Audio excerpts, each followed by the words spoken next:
Igrejas Presbiterianas em Barra do Sana e Segunda de Casimiro.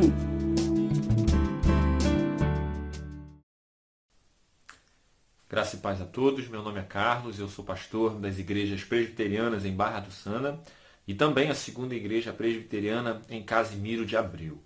Estamos aqui hoje para mais uma vez trazermos a reflexão da palavra de nosso Senhor, a fim de auxiliar aos irmãos e aqueles a quem esse vídeo está chegando em vossos cultos domésticos, os cultos familiares. E para isso, gostaríamos então de iniciar orando, e aí eu convido você a fechar os seus olhos nesse momento e suplicarmos a Deus graça para esses minutos em que aqui estaremos cultuando ao nosso Deus. Oremos todos.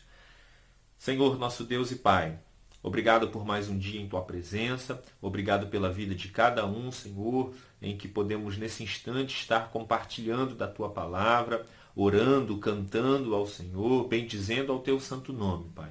Que a Tua graça reine nas nossas vidas, até porque, meu Deus, se o Senhor não for conosco, se o Senhor não nos abençoar, estaríamos aqui nesse instante em vão, meu Deus. Mas cremos absolutamente na Tua graça e misericórdia que é sobre a vida dos Teus filhos, a fim de nos abençoar e edificar as nossas vidas.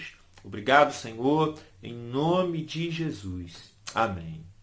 Amém, meus irmãos. Em forma de culto, gostaria de que nós lêssemos um trecho da palavra do Senhor, nessa breve devocional. Em seguida, estaremos cantando um cântico ao nosso Deus. Nesse momento, então, eu peço que você abra a sua Bíblia e leia comigo os 3 primeiros versos do Salmo de número 40. Salmo de número 40, versos 1, 2 e 3. Diz assim o salmista: Esperei confiantemente pelo Senhor.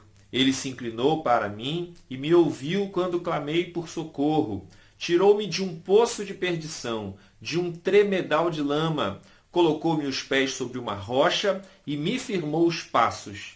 E me pôs nos lábios um novo cântico, um hino de louvor ao nosso Deus. Muitos verão essas coisas, temerão e confiarão no Senhor. Eu diria que nesses 3 breves versos aqui do Salmo de número 40, escrito por Davi, está o resumo do que é a vida do bom crente, visto aqui sendo ele resgatado na figura de um poço e de uma lama, que nós aqui traríamos, e ele também usa esse termo, resgatando-nos da perdição, após ele confiantemente esperar no Senhor e suplicar por socorro. E aí então o que o Senhor faz aqui na composição desse salmo? Ele coloca os pés, os nossos pés, firmando-os sobre uma rocha, que é Cristo. Eis aqui a história, a nossa história. E aí, irmãos, entendendo estas coisas, fazemos aquilo que ele propõe no verso 3 de seu salmo. Haverá de brotar em nós verdadeiro louvor nos nossos lábios, entendendo, compreendendo aquele que veio sobre as nossas vidas, manifestando graça e misericórdia, salvando-nos. Essa é a nossa história. Vamos cantar ao Senhor nesse instante, adorarmos ao nosso Deus.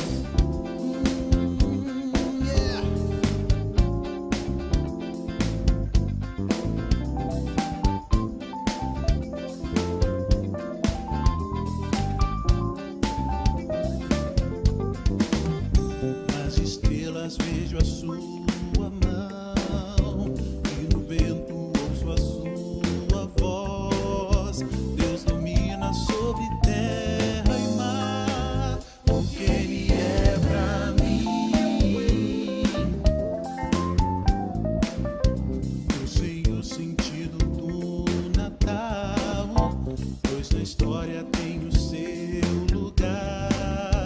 Cristo veio para nos salvar, porque Ele é pra mim. É que um dia seu amor senti, sua imensa graça recebi.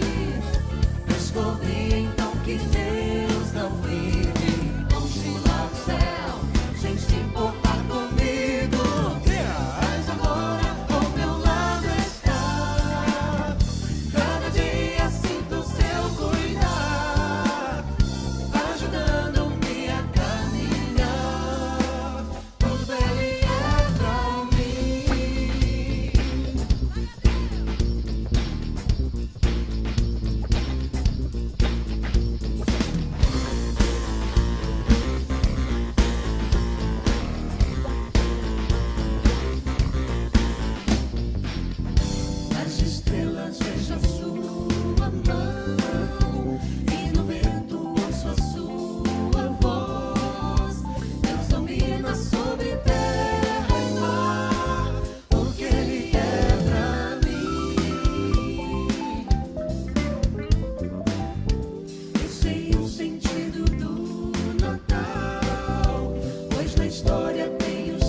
graças a Deus. Bendito seja o nome do nosso Senhor e Salvador Jesus Cristo.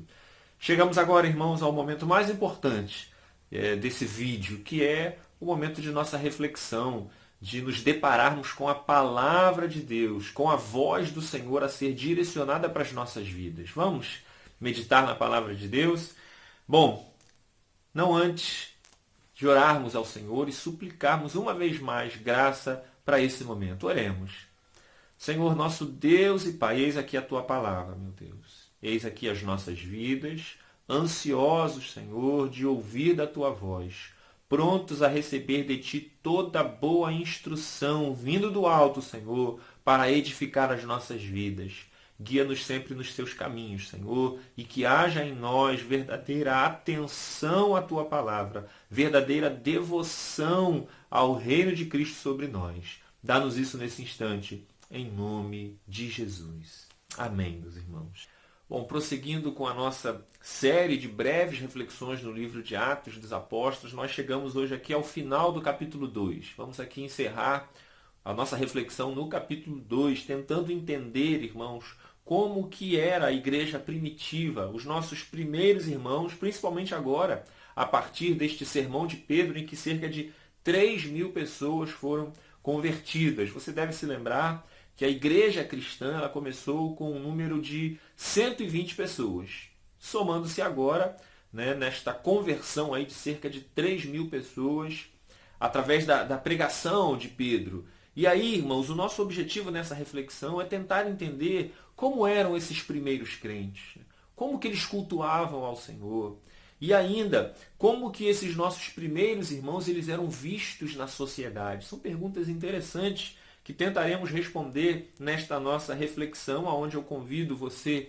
nesse instante, a abrir comigo a palavra de Deus no verso 44 do capítulo 2 de Atos. Então vamos lá. Atos, capítulo 2, verso 44, diz assim a palavra do nosso Senhor: todos os que creram estavam juntos e tinham tudo em comum.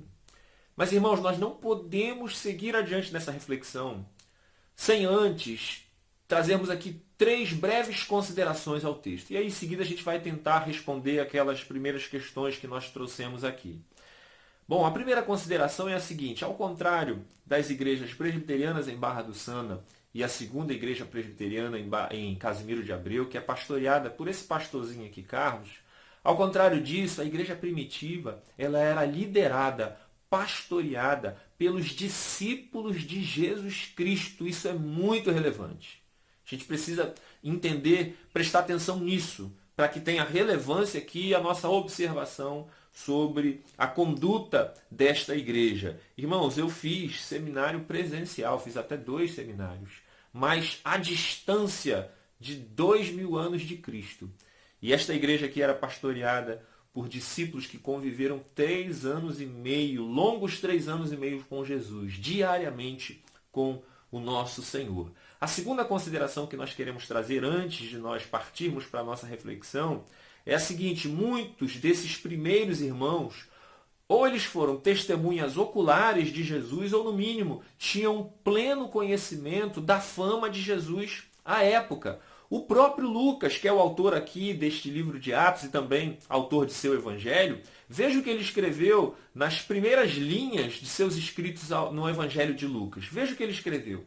Ele diz assim, os 4 primeiros versos de Lucas: visto que muitos houve que empreenderam uma narração coordenada dos fatos que entre nós se realizaram, conforme nos transmitiram os que desde o princípio foram deles testemunhas oculares e ministros da palavra, igualmente a mim me pareceu bem, depois de acurada investigação de tudo desde sua origem. Então veja aqui como que Lucas ele se preparou para escrever o seu evangelho e depois o livro de Atos, fazendo aqui uma acurada investigação. Irmãos, ele estava tão próximo do período em que Cristo esteve na terra, morreu e ressuscitou, que talvez, digamos assim, ele possa ter entrevistado Jairo, ele possa ter entrevistado o cego de Jericó.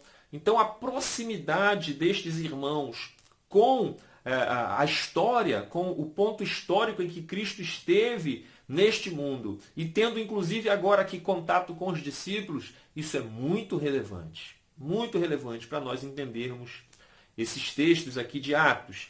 E a terceira e última consideração, irmãos, é a seguinte, e é muito importante o que nós vamos falar agora.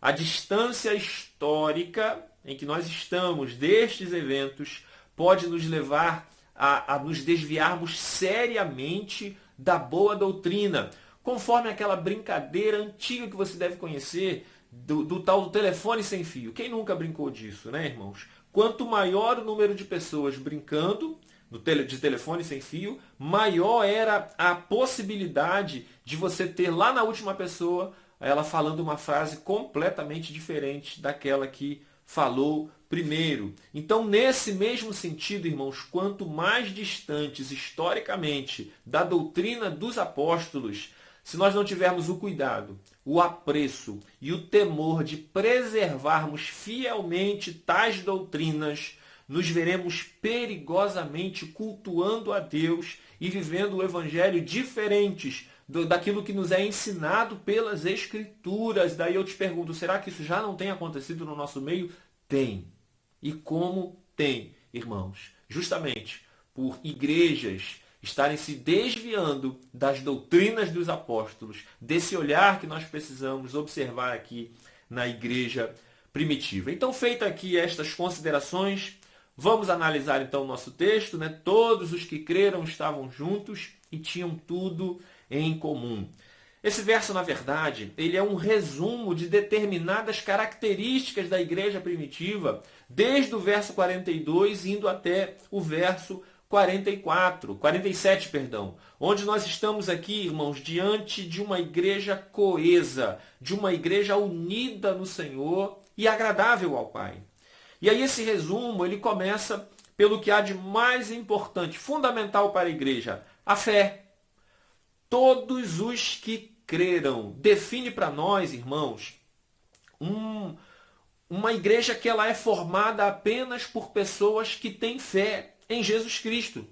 Portanto, aqui ficam de fora os chamados simpatizantes do Evangelho, muito próximo de nossas igrejas hoje, inclusive influenciando muito as nossas igrejas hoje. Esta expressão, então, todos os que creram, por sua simplicidade, ela não dá margem para a diferença de crenças ou exceções em determinados temas bíblicos. Ou seja, não há espaço aqui nesta igreja para aqueles que insistem em pertencerem ao rol de membros de nossas igrejas, ainda que digam mais ou menos assim, olha, esta doutrina eu não creio, esta outra aqui eu não aceito, essa aqui eu até relevo. Irmãos, absolutamente não. Nesta expressão, há aqui uma clara indicação para uma comunidade de crentes com uma crença uniforme. No exato sentido em que o apóstolo Paulo tratou desse tema, destas coisas em Efésios 4, versos de 4 a 6, que eu passo a ler agora. Há somente um corpo e um espírito, ele está falando aqui de Cristo. Como também fostes chamados numa só esperança da vossa vocação. Há um só Senhor, uma só fé, um só batismo, um só Deus e Pai de todos, o qual é sobre todos, age por meio de todos e está em todos. Politicamente no nosso país, irmãos, nós vemos uma polarização. Você deve já estar prestando atenção muito nisso. Porém, infelizmente, essa polarização tem adentrado as nossas igrejas. Então nós temos visto aí as nossas igrejas cheias de crentes de direita e de crentes de esquerda, se insultando, criticando uns aos outros. E aí eu perguntaria de forma irônica, Deus é de direita ou é de esquerda? A admirável comunhão da igreja primitiva, ela é vista no prosseguimento do verso, quando diz então, todos os que creram estavam juntos e tinham tudo em comum. O estar juntos aqui ele não pode ser entendido resumindo apenas a essa questão da presença.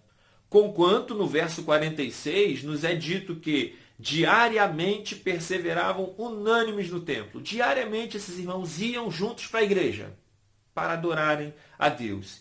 E interessante que hoje a gente vê irmãos faltando aos cultos por quaisquer motivos. Mas como eu disse, a questão aqui neste verso, quanto a estar juntos, envolve principalmente aquela ideia citada aqui anteriormente por Paulo em Efésios, no sentido de estarmos juntos na mesma fé, tendo em nós tudo em comum, no seguinte sentido. É óbvio, irmãos, que nós somos diferentes uns dos outros, temos características pessoais diferentes uns dos outros, mas em relação à fé e às doutrinas, todas as nossas diferenças, elas precisam se findar, absolutamente. Veja que no verso 42, nós não lemos assim: um irmão perseverava na doutrina de Pedro, outro irmão perseverava na doutrina de João, mas nós lemos o seguinte: e perseveravam na doutrina dos apóstolos. Ora, irmãos, a doutrina dos apóstolos, ela é reconhecida dentro da teologia como sendo a sistematização do ensino do Evangelho de Jesus Cristo, a ser seguido por cada crente, por todos os crentes, ao longo da história, segundo as Escrituras, por cada crente. E aí é nesse sentido que é dito no verso 43, em cada alma havia temor. Todos temiam, porque havia uma uniformidade na crença destes primeiros irmãos, ou seja, em todos os crentes havia temor, numa mesma forma de lidar com a divindade, em compreender toda a soberania de Deus, também numa mesma forma de cultuar a Deus. E aí, por fim, irmãos, para tentar respondermos a última pergunta que fizemos lá no início, né, como a igreja era vista pela sociedade? Bom, nós sabemos que ao longo dos séculos a igreja foi gradativamente perdendo a sua credibilidade no meio da sociedade. Justamente, irmãos, nesse instante em que ela começa a se desviar da doutrina dos apóstolos para abraçar qualquer outra doutrina, qualquer forma de culto, permitindo assim que o mundanismo adentrasse nas igrejas. E aí então, irmãos, a igreja passou a ser vista na sociedade como bando de ladrões, como charlatões, promíscuos, casa de falsos profetas e por aí vai, amados. Um amigo meu, pastor, certa vez ele disse que o maior desafio da igreja brasileira não é fazer missões, e obviamente aqui que nós não estamos diminuindo essa nobre causa da igreja, mas segundo ele, o maior desafio da igreja verdadeira brasileira é desfazer as loucuras das ditas igrejas evangélicas em nosso país. E aí então no verso 47, meus irmãos, e aqui nós vamos encerrar a nossa reflexão, nos é dito que a igreja primitiva ela contava com a simpatia de todo o povo. E isto, irmãos, segundo alguns bons motivos, que nós vemos isso no contexto imediato anterior ao nosso verso, ao verso 47. Né? Por que então que a igreja contava com a simpatia de todo o povo? Porque o povo via, a sociedade da época via a unidade dos irmãos. Estava muito claro para eles.